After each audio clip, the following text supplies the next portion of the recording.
It's time to talk about Assassin's Creed Mirage, what we know of the game before its release, and also what the fans want from the game. Now, this game is set in 9th century Baghdad, and it follows the story of Basim, who starts as a street thief with nightmarish visions, so that sounds quite familiar for Assassin's Creed games, and he then becomes a master assassin. Basim was originally introduced in Assassin's Creed Valhalla, and Assassin's Creed Valhalla has some criticisms from the fans, and I think the developers have listened to these criticisms. One of the main criticisms of Assassin's Creed Valhalla is that the parkour isn't as smooth as it was in previous Assassin's Creed games. Now, we will touch on some other games in this podcast episode, for example, Prince of Persia. The reason why we need to talk about Prince of Persia is if you pre-order Assassin's Creed Mirage right now, you will get a gear that is inspired by Prince of Persia. So that goes to show you that some Prince of Persia has been considered when developing this game. Why is that important to how the game may actually deliver in terms of its parkour? Well, Prince of Persia and the Prince of Persia games that I'm talking about are Prince of Persia Two Thrones, Prince of Persia Sands of Time, and Prince of Persia Warrior Within. The parkour in these games is so smooth, crisp, and extremely fun that this may be part of the inspiration of going back to formula to the original Assassin's Creed formula. The original Assassin's Creed formula really does focus on stealth, and that was another criticism of Assassin's Creed Valhalla, that stealth wasn't as smooth or as crisp as it previously was in other Assassin's Creed games. Now, this is in within character of Eivor. Eivor is a Drenga. He is a Viking who likes to go all guns blazing, sword or double axes in hand, and attack, and really focus on the gear that Eivor has. She also might be a type of character who isn't really a stealthy kind of character, and that is because Vikings aren't extremely stealth. But of course, there is an Assassin's Creed sort of assassins theme throughout all of Assassin's Creed games. From the gameplay trailer that we've had for Assassin's Creed Mirage at this point, you can see that there is some of the gear from previous Assassin's Creed games that will be used in this game. For example, smoke bombs. Smoke bombs were introduced during Assassin's Creed Revelations, and there was an actual crafting system for different type of bombs that you could use. For example, a sort of like spike bomb that you could drop on the floor, and then when your enemies are trying to chase you, they will be like, ow, ow, ow, can't step, can't run, and they would be trapped in those spikes and it would hurt their feet, so they couldn't then follow you. There was also sleep bombs and stuff that you could also use, fire bombs and more. Now, everybody can agree that of course there have been games in the Assassin's Creed franchise where you like to focus on the action inside of the Animus. So as you know, the way Assassin's Creed works is sometimes there's a story on the outside where the influences from that time period that you're experiencing inside the Animus affects the real world in which you're in at the moment, because you're uncovering secrets of the world that the other characters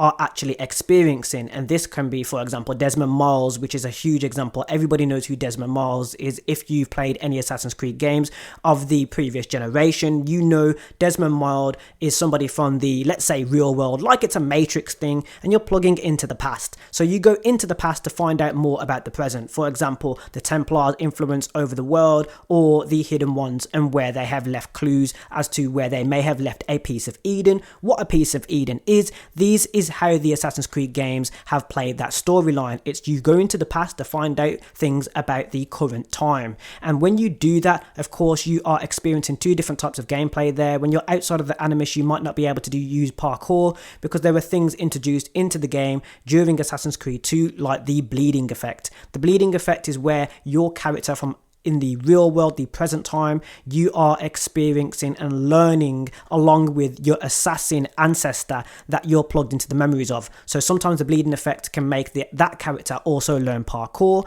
Will we have an introduction of the characters that are outside of the Animus being able to use more parkour and doing things in the real world?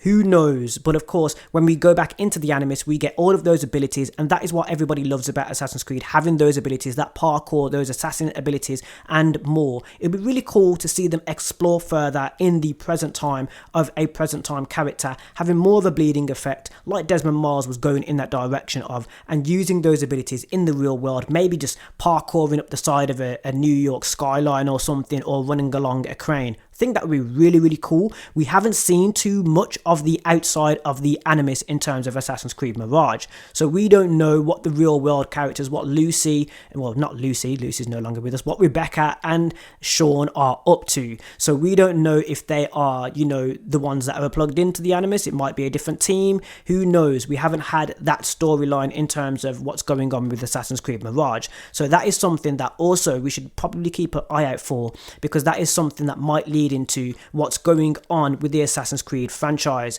We have some other games that have been announced that we haven't heard a lot about. So of course, those games could lead into this, which could then join together the overarching narrative of what's going on between the Templars and the Hidden Ones, the influence of the past and what it's doing to the present time. Now back to the inside of the Animus with the story of Basim. So Basim is in the time period of 9th century Baghdad, and 9th century Baghdad has some tensions at that time period. There are many different influences who are trying to take over Baghdad, and there are also Vikings that made raids in the Middle East at that point in time. So as you know, Assassin's Creed Valhalla takes place in the UK slightly after this time period. There's an older Basim that has came to the UK to make sure that the Templars aren't still trying to oppress his people. And basically, I think that's the reason why Basim is in the UK,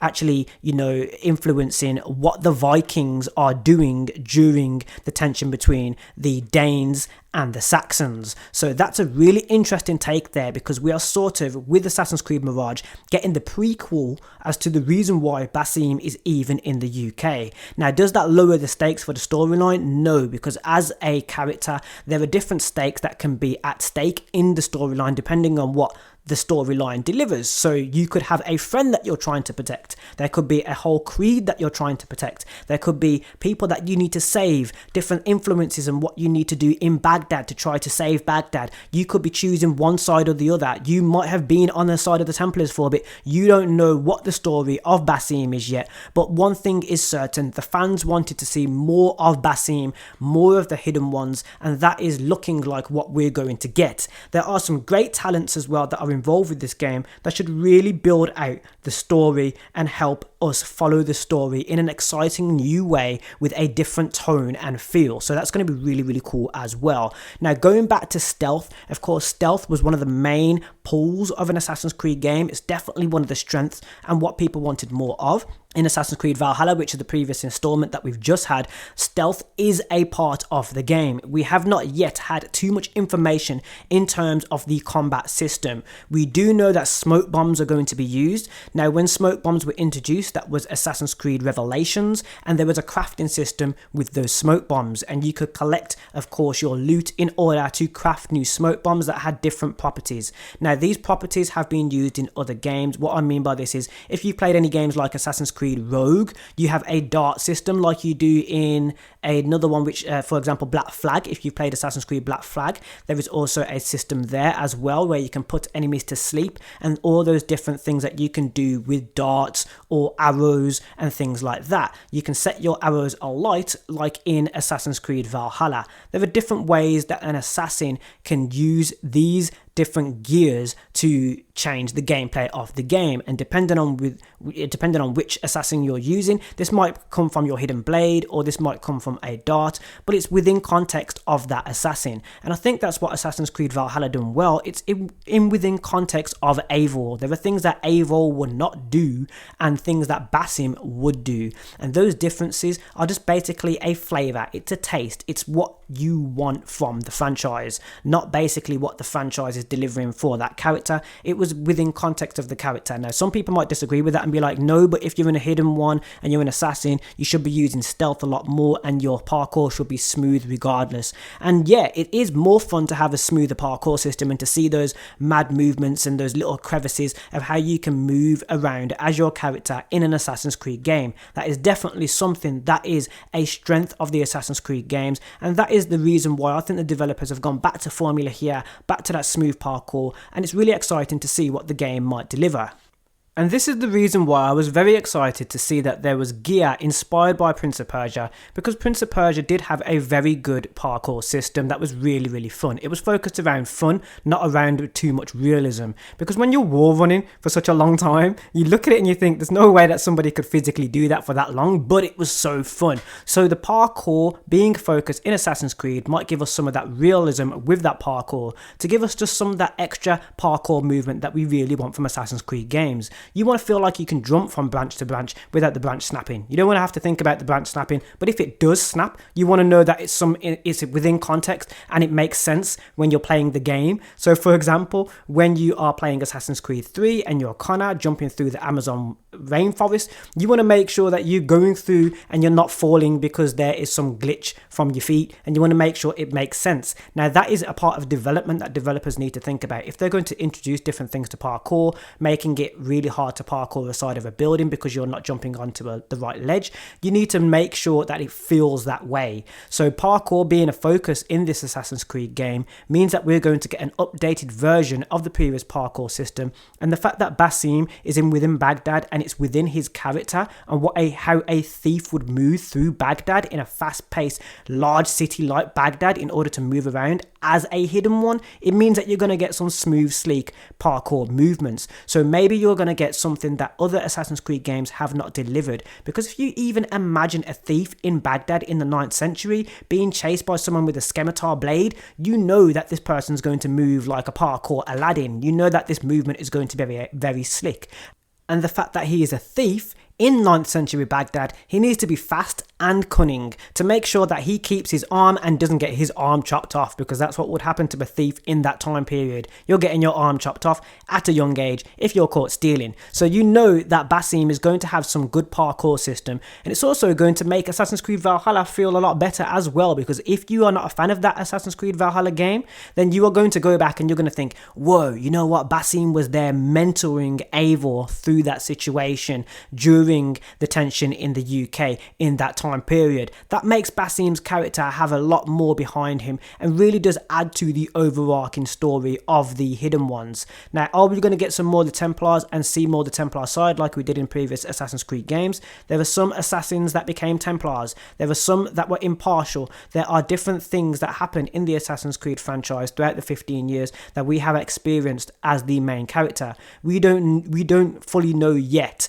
what Basim's story was in terms of how he interacted with the Templars. Maybe he did side with them at one point. We don't know this yet. This might be part of his motivation, and that's what we're going to find out as well. We're going to find out Basim's motivation, or who his main enemy is, what the actual Templars are doing at that point in time. What is the faction? Are they siding together, or is there a renaissance in the 9th century Baghdad that he just literally picks a side? Yes, he's an assassin. Yes, he's a hidden one. He's not going to switch his side. We're going to find that out with the story as well. So that's going to be really interesting to see what uncovers and what things we find out throughout this story here. Now, I'm going to go back and play Assassin's Creed Revelations, because that is the game that is going to be closest to this Assassin's Creed latest installment, Assassin's Creed Mirage. The reason why I say that is because Baghdad does fall closely in terms of the different Assassin's Creed locations that we have to Constantinople. And what I mean there is sort of the aesthetic,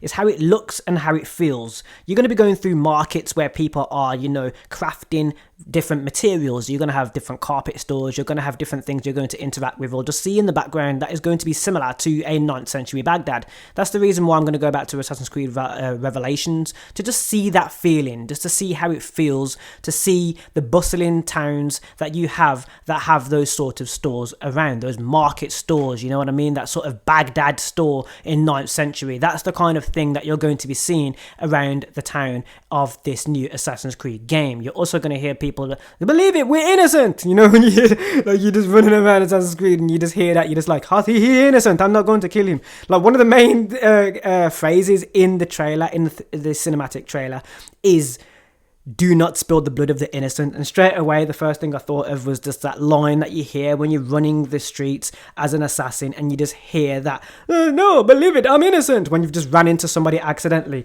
Like, that's some of the hilarious things from Assassin's Creed that just gives you that feeling of, yes, I'm an assassin who don't give no. Like, you know what I mean? Like, just that feeling as well. Like, you're gonna see that you're gonna face some hard situations as well. Maybe there is going to be a situation where Basim is going to have a friend that might have his arm almost also chopped off, and of course you go back to the original assassins, you know, sort of way of their code, their life of, yes, you have to cut your index finger, you have to cut your finger off in order to have your hidden blade. It's sort of a ceremony that is just, you know, it's throughout the Assassin's Creed franchise. Earlier on, before Ezio discovered with Da Vinci's help that you don't have to cut off your finger because he can reinvent the blade. So of course it was there for a reason, and we're going to go back to that. We're literally going back to formula for the Assassin's Creed franchise here. Are we going to explore more areas than Baghdad? Now, Baghdad is going to be one of the largest cities that Assassin's Creed has ever had, because at one point it was one of the largest cities in the world during that time period in the 9th century. So having that open world feeling as well in this new Assassin's Creed game with Baghdad at that time period is going to be absolutely huge. Now, there was a fall of Baghdad during that time period because of the renaissance that it did face. So it's going to be interesting to see how that plays out. I do occasionally, when I'm talking about this and going through the information that we have a feeling of Assassin's Creed Rogue. The reason why is because when you're experiencing the story of Assassin's Creed Rogue, it's sort of like the influence of what the Assassins and Templars are doing do have sort of like a world is ending kind of stakes, like in terms of the city that you're in is falling. And Assassin's Creed Rogue captured that very, very well. Rather than just focus on a piece of Eden, it was focusing on all these different parts of the Assassin's Creed gear that can affect the literal landscape of a city. I think that's going to be something that's going to play a huge part in this. Baghdad is going to be such a really cool environment to explore in those terms. And you're going to really, really feel the area and what we're going to have in this game. I do believe that the setting is very purposely done, and this has been worked on for a lot longer than we thought, and it was definitely put into place well back before Assassin's Creed Valhalla as to a part of where the Assassin's Creed game is going to go. Some people have a criticism about this game saying that it's a glorified DLC, and I'm like, no, it's not a glorified DLC, because Basim was definitely placed inside of Assassin's Creed Valhalla so that you have a narrative that is either continued or gone back to explore. And I think that's what this is. This is going back to formula in terms of the Assassin's Creed stealth and parkour, and going back to the original how the game plays in terms of its gameplay with those new advancements of the new technology that is currently available in gaming. So you're going to have more of what you had in Assassin's Creed Unity, because keep in mind, Assassin's Creed Unity, it's many of the Assassin's Creed games actually. So in terms of the Assassin's Creed games that we've had, if you go through the Ezio franchise, we didn't have too many switchover in terms of different consoles. But in terms of the many of the other games, there was a switchover between previous and next generation games. And this is the time period where it should be the golden era of what Assassin's Creed can actually deliver, because we've now settled on the next generation, and that is where Ubisoft really excel. When we've settled on the technology that we currently have, for example with Xbox and PS5 and PlayStation and Sony, and where we are in terms of PC gaming, we've sort of settled where we're just about to move completely into 4K, but we're nowhere near it yet because it's still too expensive for everybody to afford. So in terms of the gaming, 60 frames per second is becoming standard. So it's because it's standard, and things like HDR are standard, and what we have for gaming setups are the standard right now at this current moment in time, and will be for the next 5 years. This is where Ubisoft start to really pull out all of their things out of the bag, all their tricks out of the bag, in terms of, yes, we can make an Assassin's Creed game that does the things that you are dreaming about. This is the game where they're now going to start exploring that, and why there is a 10-year plan, because we are not really going to move too far forward in terms of a next gaming console for a long period of time in terms of those years. In terms of 5 years, you're not going to move too far forward in terms of what we currently have in gaming technology. This is the experimental phase in terms of the the consoles and what gaming has in terms of consoles and platform setup. And then what we're going to have is the game studios can now use the technology that is the standard so they can focus on gameplay. And that is what's going to happen with Ubisoft and Assassin's Creed, and why there is a 10-year plan. And we have had a look into those 10-year plan. It's because Ubisoft can now settle and be like, cool, okay, now we're at 60 frames per second, we have our different game modes, and we know what the technology can deliver. Keep in mind, Assassin's Creed Valhalla was introduced at the start, but I mean the absolute start. It was introduced at the start of the next generation, early. And the reason why people might have had a issue with that is because, yes, it was one of the first games that was released during the next generation launch. Assassin's Creed Valhalla was one of the first games to be released on next generation consoles. And that was why you may have had some bugs and it might have slightly thrown you off, but it needed to be put out for that time period. And this is the time period where this game would have been worked on. It would have been putting touches to the game and also gathering the data and the response from you guys, the fans, on that game. So keep that in mind when you're going to play this game. It's going to be a fully fleshed out game, and of course you will have patches, because all games need patches, because there is constant evolutions in where the technology is going. But as I said, we're in a settling phase in terms of the setups that everybody has in terms of their next generation console gaming at this current moment in time. Yes, there is other technologies that are being introduced, and mobile gaming is becoming a huge focal point of that, and being able to game with your Xbox console on your mobile phone is definitely becoming a focal point of that, and I'm helping you along with that as well. But because we are not yet all the way into that direction just yet, the console gaming and PC gaming is going to be one of the main focuses in terms of this game as far as we know it so far. There is no mobile version of this game because there is a separate Assassin's Creed mobile version game,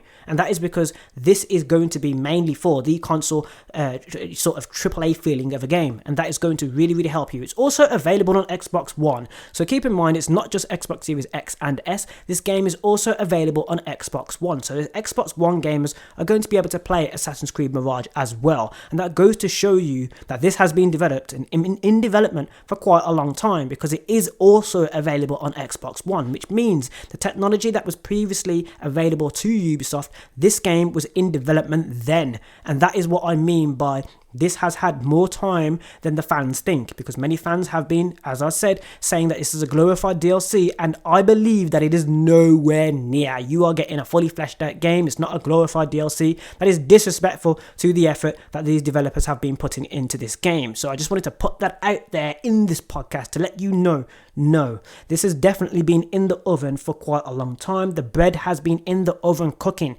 This has not been a step down sort of DLC from Valhalla. This has been a separate thing that has been worked on for quite some time, and those data points that you have provided with your feedback of previous Assassin's Creed games like Valhalla have definitely played a part in this game's development.